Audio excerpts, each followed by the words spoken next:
پناہ مانگتا ہوں میں اللہ کی شیطان مردود سے، اللہ کے نام سے جو بڑا مہربان نہایت رحم فرمانے والا ہے۔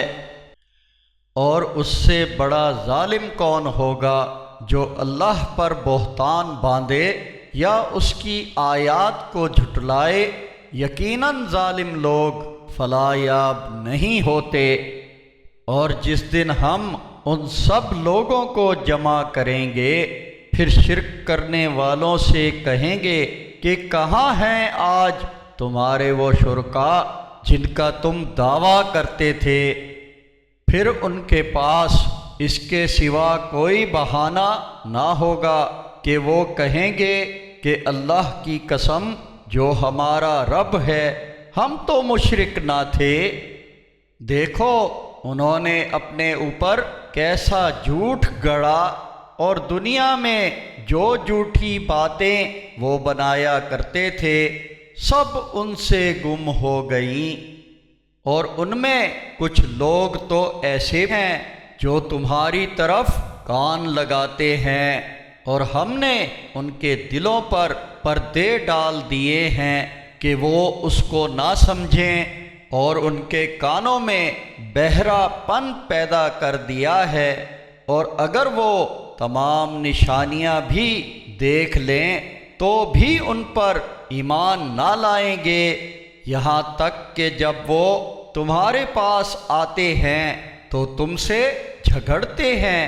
یہ کافر کہتے ہیں کہ یہ قرآن تو محض پہلے لوگوں کی کہانیوں کے سوا کچھ نہیں ہے، اور وہ لوگوں کو اس سے روکتے ہیں اور خود بھی اس سے دور رہتے ہیں۔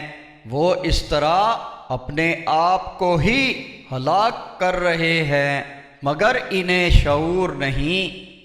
اور کاش آپ اس صورتحال کو دیکھو جب وہ دوزخ کی آگ کے پاس کھڑے کیے جائیں گے تو کہیں گے کہ کاش ہم دنیا میں واپس بھیج دیے جائیں اور اپنے رب کی آیات کو نہ جھٹلائیں، اور ہم ایمان والوں میں سے ہو جائیں۔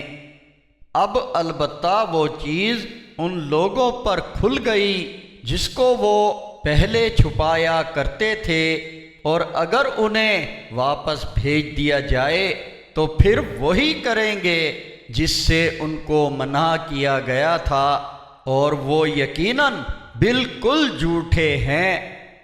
اور وہ کہتے ہیں کہ بس یہی دنیا کی زندگی ہے اور ہم پھر اٹھائے جانے والے نہیں ہیں۔